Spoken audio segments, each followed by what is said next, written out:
I'm not an expert on relationships or a theologian. I'm just sharing what I'm learning. It's cool, those of you that have the gift of deep thinking. It's a gift of God. Growing up, I'm sure sometimes it was hard. Most of the time, you'd be asking questions and learning things that would outstrip even your grandparents from an early age. Being on the receiving end for the grandparents, probably they felt a little annoyed. Like when children hit their twos and start asking, why? Why? Why? Why? It's nothing you meant to do, or they on their end. It just happens. It doesn't matter who it is, it just happens. That's why books and the internet are your friend, although it takes a while to find good sources of information. You're the ones who end up writing the movies, or directing them, or finding the cure for cancer. Because of your gifting, you're not only the one to ask the tough, hard questions, but to find the answers to them. Now, if Elon Musk finally landed on Mars and saw a candy wrapper, Elon would think that it came from a human, that, or an alien had been there before him. So would we. We'd see the writing on the candy wrapper and think it came from an intelligent source, not a random process.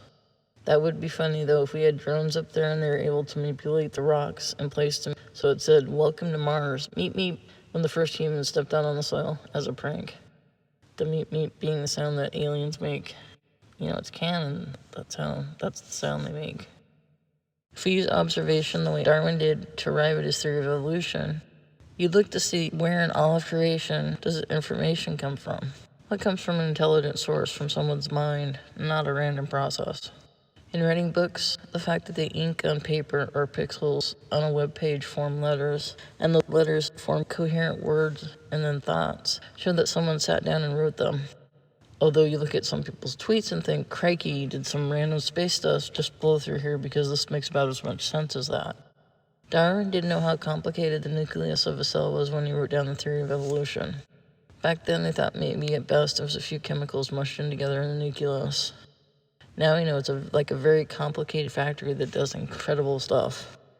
There are 30 trillion cells in our body, and each cell has a 6-foot DNA strand with 3 billion lines of chemical codes on them. That's equivalent to over 75,000 newspaper pages of information. These billions of lines in the DNA strand aren't just some random sequences of amino acids. They're instructions that tell your body how to make the proteins that make up the cells of your body. Where did all this information come from? Some might say it developed over time by random chance. We're back to that great big number I was talking about last time, and this has an even smaller chance of happening. The chance that you get a DNA strand with 3 billion lines of chemical code, all in the right sequences, and not just the right sequences to be able to tell them how to make the proteins that make the cell by random chance, are 1 in 100,000 trillion, trillion, trillion, trillion, trillion, trillion, trillion, trillion, trillion, trillion. When scientists are considering if something is happening by chance, they run the number out about 2 decimal places, like less than 5%, and it's likely it's not happening by chance. Lately, some scientists, though, have been thinking that number is too generous, that 1 in 20 allows for error that can slip through the cracks. They want to bump it out to 3 decimal places, or 0.5%, or 1 in 200. Imagine bumping out a number 123 decimal places followed by a 1. Not only have you slid past the 2 decimal places, but the even smaller percentage of 3 decimal places. If there were just like 2 or 3 lines of chemical code in our DNA, I might say it's possible that it came about by chance. But there are 3 billion, and they're giving highly sophisticated information to each and every cell. Imagine writing a book about how to put an airplane together, a complete manual, and you just had E printed over and over again, or APPLE written over and over again. It wouldn't be giving much information to the workers that needed to put the plane together. The same with the DNA strand. It has to pass on real information for your cells to build the protein your cells make. And it can't just be a random bunch of chemical sequences. Scientists in the 1960s abandoned the theory of DNA coming about by random chance because of the complexity of it and the cell. Another theory some scientists put forth was to say that there's a prebiotic soup that spawned all life. If that was true, there should have been large deposits of nitrogen-rich materials when scientists studied the earliest bits of Earth. It wasn't there. The prebiotic soup had to have lots of amino acids, since that's what the DNA helix is made up of, and amino acids contain lots of nitrogen, which would have led to large deposits of nitrogen in the oldest bits of the earth.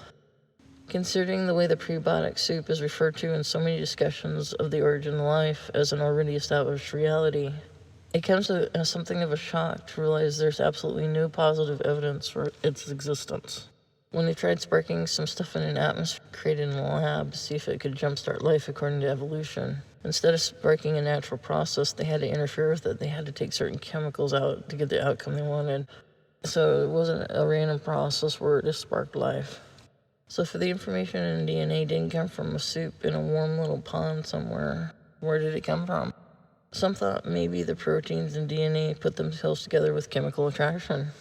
That's the chemical sequences, or the 4 letters of the DNA chemical alphabet. Some maybe thought those came together with chemical attraction. But in the DNA sequence, those little chemical letters, there's no bond that pulls them together in a sequence. It's not like the atoms where you have nuclear force that holds the neutrons and protons together in a separate atom. The chemicals that make up each of the line of code in the DNA helix are stuck to the sugar phosphate backbone of the molecule. That's both sides of the helix. But there's no chemical reaction that pulls each of the letters together, each of those chemicals together.